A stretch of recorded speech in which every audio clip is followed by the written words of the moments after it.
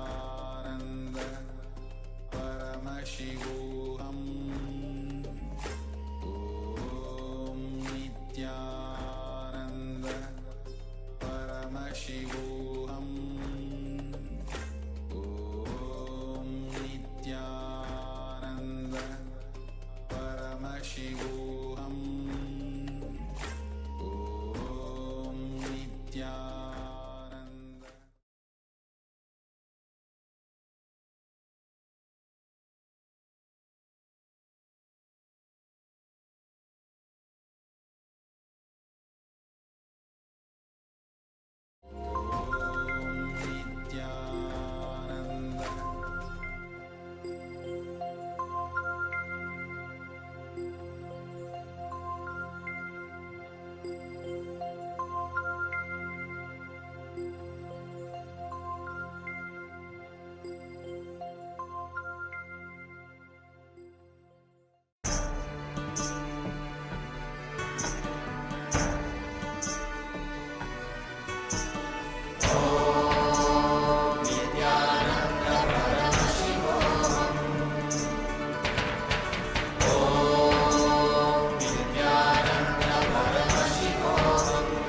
Ganga ayam.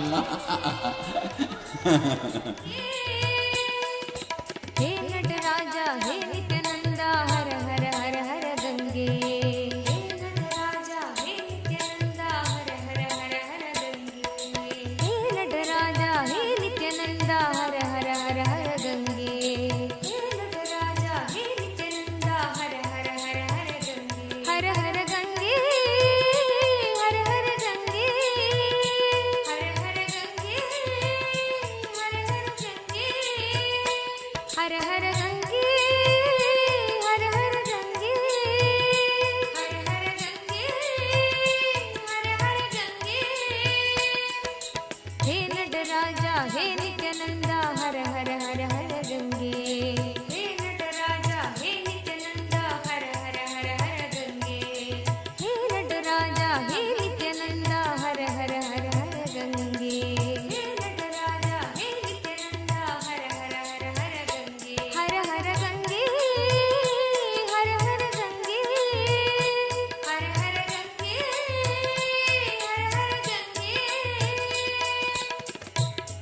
नित्यपुरीश्वरा जय गंगाधरा नित्यपुरीश्वरा जय गंगाधरा नित्यपुरीश्वरा जय गंगाधरा नित्यपुरीश्वरा जय गंगाधरा हर हर हर हर गंगे हर हर हर हर गंगे हर हर हर हर गंगे हर हर हर हर गंगे शंकरा शिव शंकरा शिव शंकर शंकर नित्या शंकरा शिव शंकरा शिव शंकर शंकर नित्या शंकरा शिव शंकरा शिव शंकर शंकर नित्या शंकरा शिव शंकरा शिव शंकर शंकर नित्या शंकरा शिव शंकरा शिव शंकर शंकर नित्या शंकरा शिव शंकरा शिव शंकर शंकर नित्या शंकरा शिव शंकरा शिव शंकर शंकर नित्या शंकरा शिव शंकरा शिव शंकर शंकर नित्या हर हर गंगे हर हर गंगे हर हर गंगे हर हर गंगे हर हर गंगे हर हर गंगे हर हर गंगे हर हर गंगे हे नटराजा हे नित्यानंदा हर हर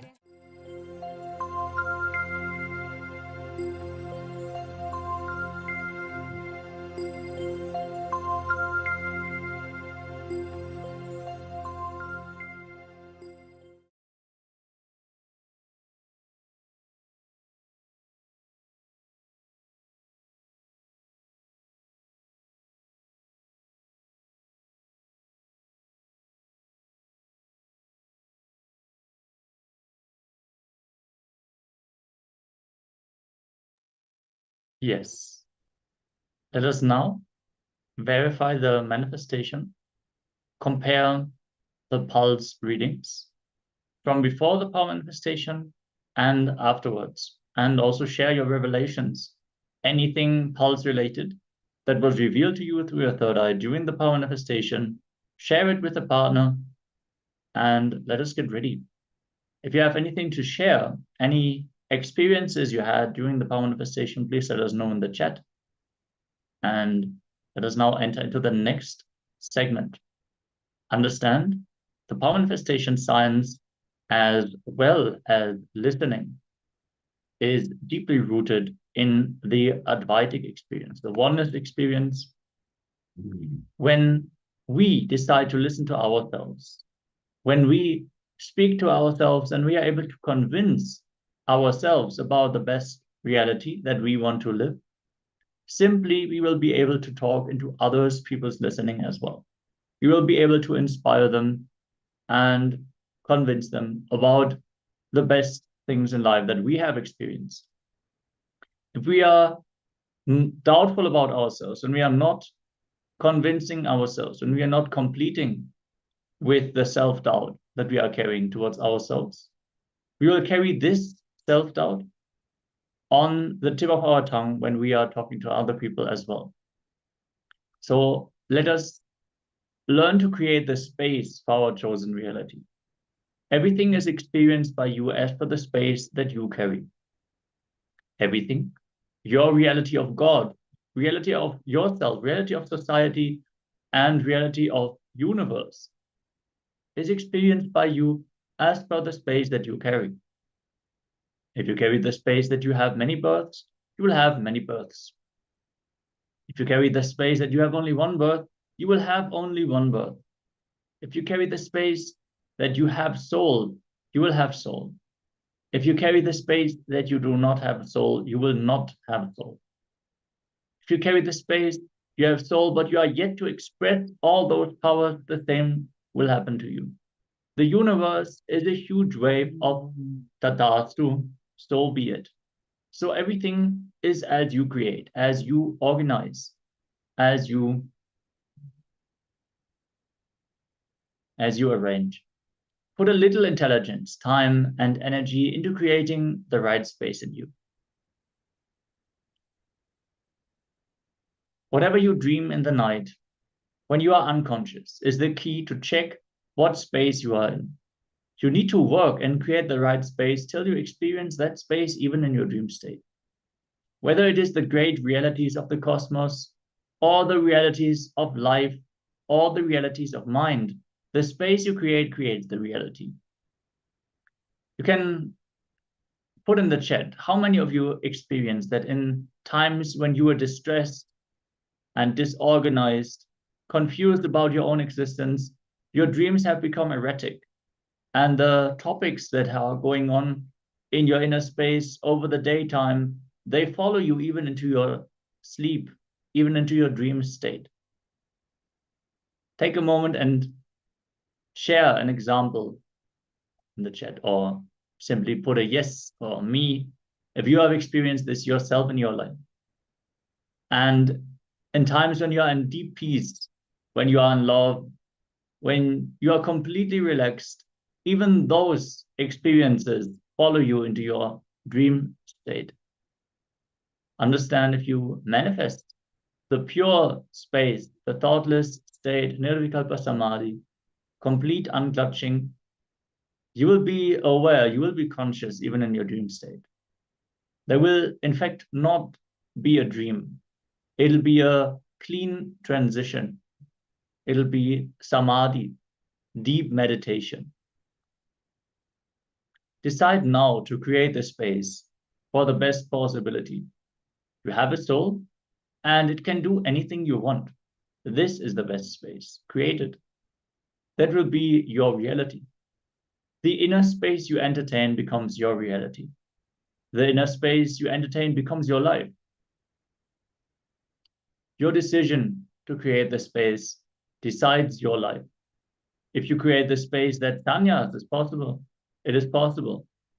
If you create the space, no, I cannot control my mind, sannyas is not possible, then sannyas is not possible. Create the best inner space. Just because you have not experienced consciousness, the few times when you looked inside, don't think it is not there.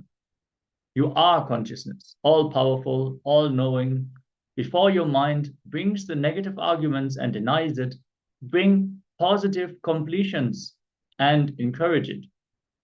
Your mind is the mirror of your reality. This is the greatest liberation you can receive. When you listen to the words that your mind is the mirror of your reality, you should feel, oh God, what liberation. I can change it now. This is the greatest liberation.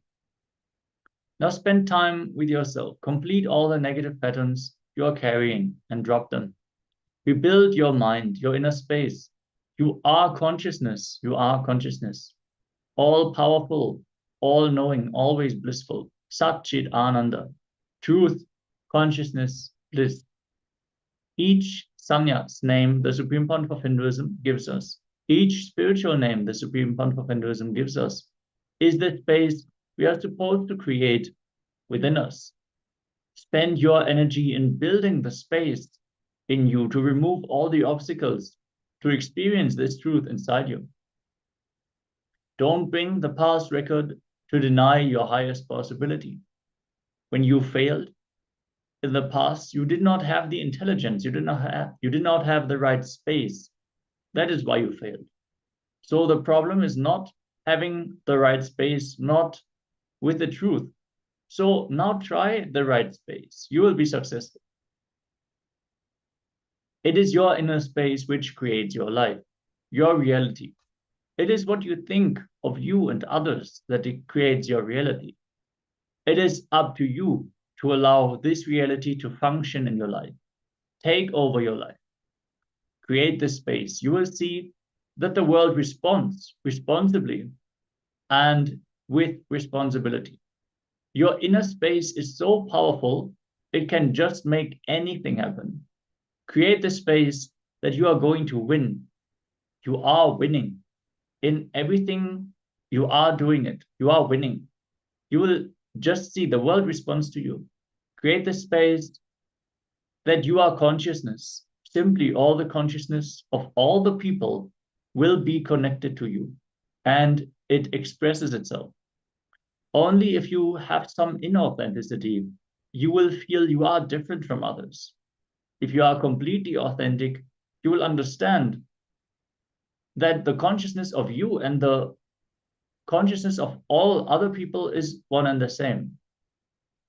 You have to create the right space. Can win in any dimension of your life.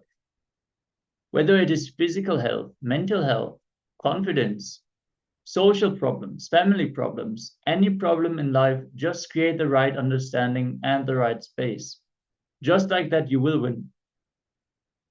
It is so unfortunate that we continue to enjoy and cherish self-destructive thoughts, sometimes unconsciously, without even knowing, sometimes consciously, knowing it. It is time we create a highly positive inner space with possibility.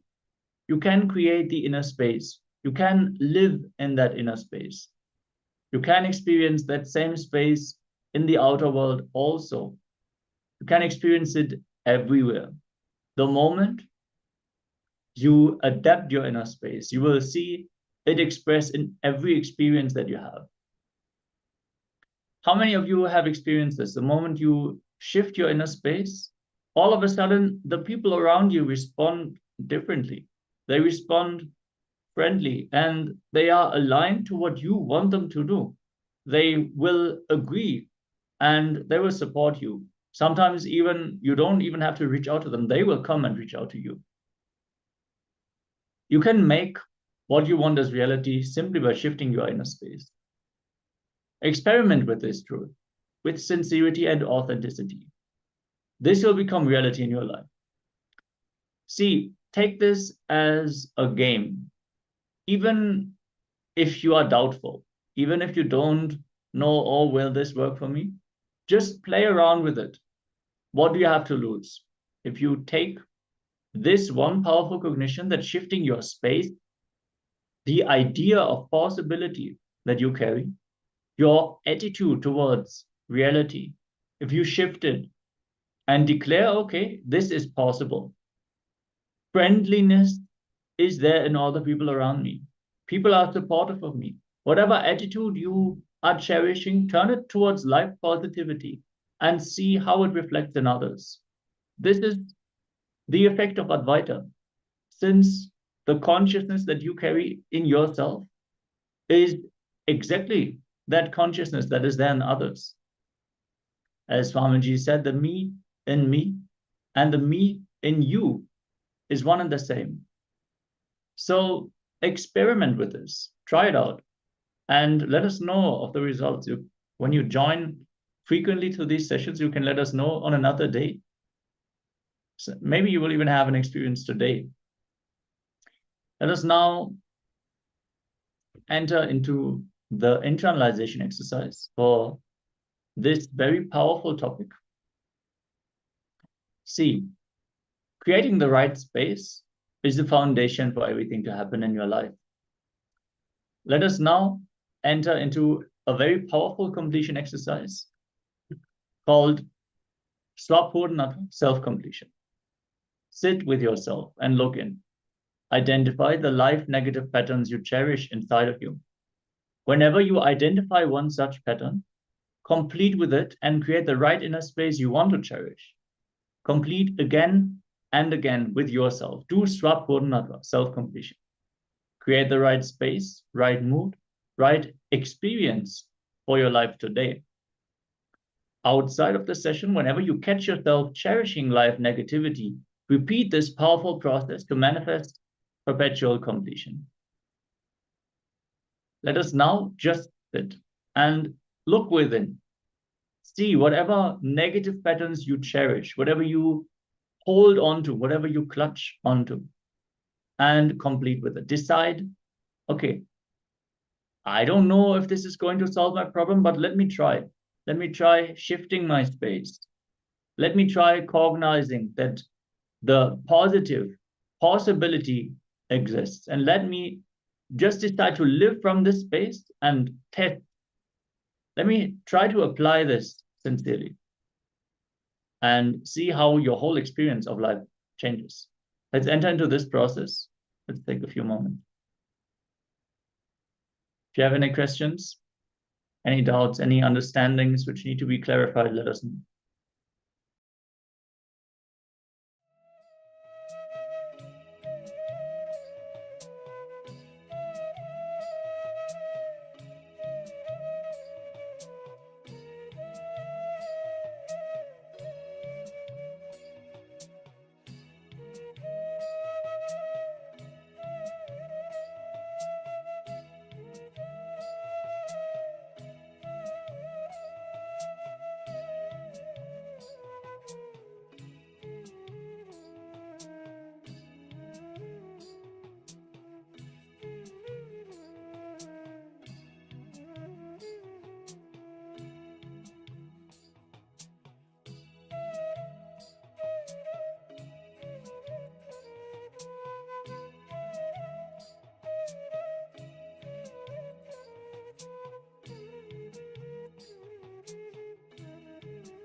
Yes. Ma Parameshwari is asking, the daily completion, is it the same process like reviewing the day and things we negatively experienced, failed to look in, and why? And search for the root incident or root thought and to relive and relieve inside, or even with a mirror or Atma Murti? Thanks for explanation. So the daily completion that we do before going to sleep, it is literally going backwards through the day. So when you go to bed or just before you go to bed, you basically relive your day backwards. So before I sat down on this chair, I came from the bathroom where I brushed my teeth, and so on until the morning when you woke up and you got out of bed. Understand every experience that we have is an ahara. As per Sanskrit, everything you consume through your senses is called as ahara. And everything you consume through the senses needs to be digested. Just like the food that you eat, every experience that you consume also needs to be digested through the proper completion. Everything should be completely digested by your body and mind in order to be able to integrate it. So the degree, the technique which you use for completion, you can choose, but you should just relive the whole day and see wherever you felt incomplete. All these things that you named, like the negativity you carried, they would be included. See, if you had a conversation with your co-worker, which led to you being incomplete about that person, complete that. Anything that came up on that day, you hit your toe and it hurt a lot, complete with that also. It will increase the speed of the healing. See, the Thomas saying Tirumula went so far and told each meal that you have, you should fully digest it and fully release it from your body in every way before you have the next food, to live in the ultimate health, the ultimate complete space. We don't have to go to that extent, but in a similar way, we should see that all the incomplete experiences that we carry inside, they will build up and they will lead to more and more incompletion. So just revisiting the day and completing with the things that happen will lead to perpetual completion. You don't necessarily have to write it down, but writing down will help for sure. It will deepen the completion. It will make it easy, especially if you are new to completion. Even if you're not new to completion, it will help to bring it more to your awareness. You should spend like 21 minutes at least before going to sleep. 21 minutes, 42 minutes, that would be good. Yes. With this, let us now move on to the next round of power manifestation. Let us do the body scanning for ourselves. In this space of positive possibilities, this space that we have now created, let us sit and look inside and just scan our internal organs. Visualize that your body is just the skin that you carry outside. Your body is encased by the skin and your body is completely hollow. It's a black void. And then request Swamiji to reveal the points of your body that need attention, that need consciousness to be shined on it. See your body as just encased by your skin and connect to Swamiji from the space of oneness. And let him reveal to you in your third eye exactly which part needs attention. Oftentimes, that alone will heal the ailment. Sometimes Swamiji will reveal exactly what needs to be done in order to heal the ailment. Let us sit with our head, neck, and spine in a straight line, intensely chanting the Mahavakya, Om Nityananda Paramashivoham as we enter in this round of the power manifestation.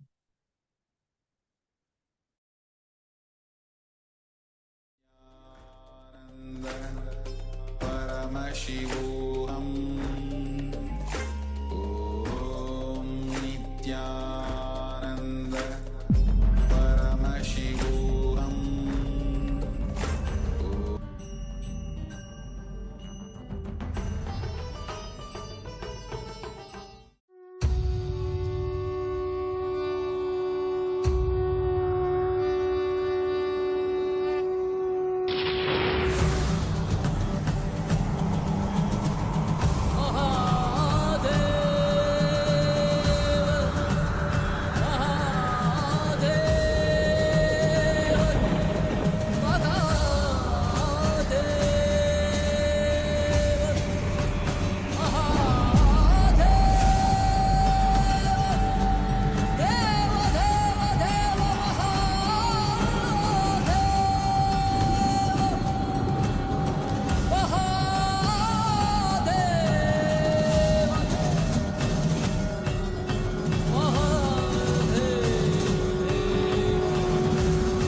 Shankar Shiv Shankar जय जय त्रिपुरारी जय सुरपति त्रिभुवनपति जय जय असुरारी जय शंकर शिव शंकर जय जय त्रिपुरारी जय सुरपति त्रिभुवनपति जय जय असुरारी जय शंकर शिव शंकर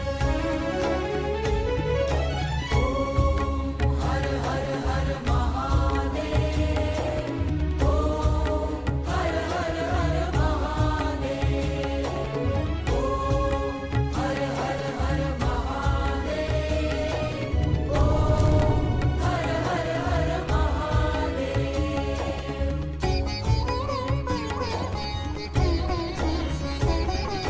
सत्य सनातन सुंदर शिव सबके स्वामी शिव सबके स्वामी अविकारी अविनाशी अज अंतर्यामी आदियन्त नामय सकल कलाधारी अमल रूप गोचर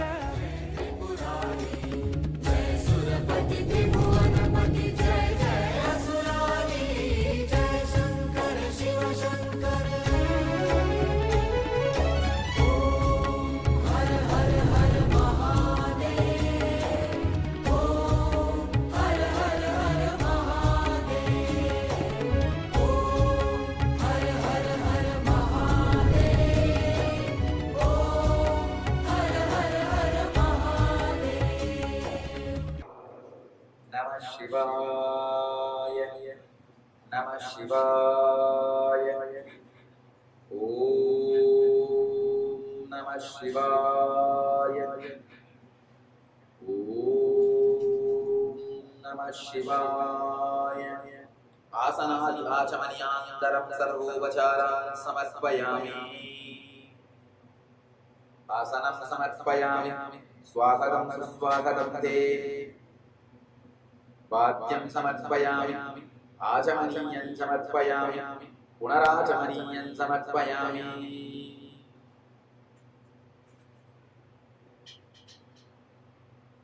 Asanam, swaharatam, vadyam, achamaniyam, punarachamaniyam. छाल कपाल गरल गल मुंड माल व्याली चिता भस्म तन शोभित नयन धरे लाली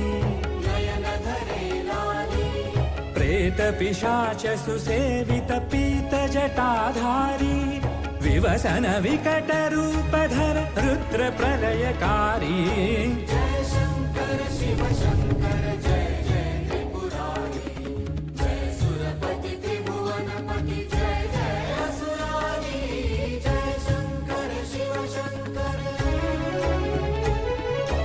ओम हर हर हर महादेव ओम हर हर हर महादेव ओम हर हर हर महादेव ओम हर हर हर महादेव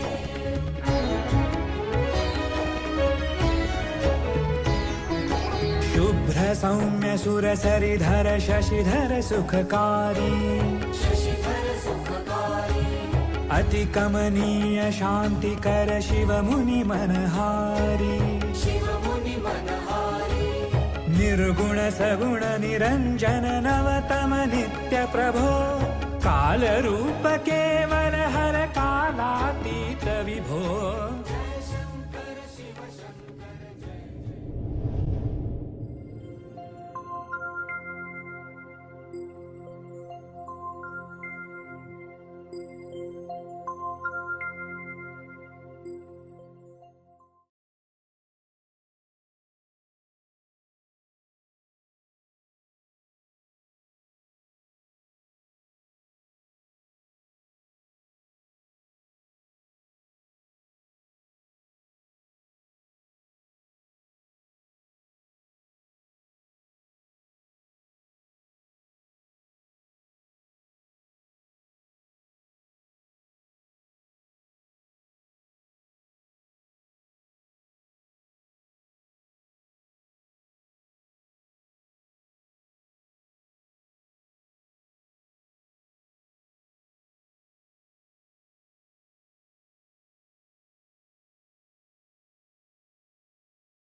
Yes.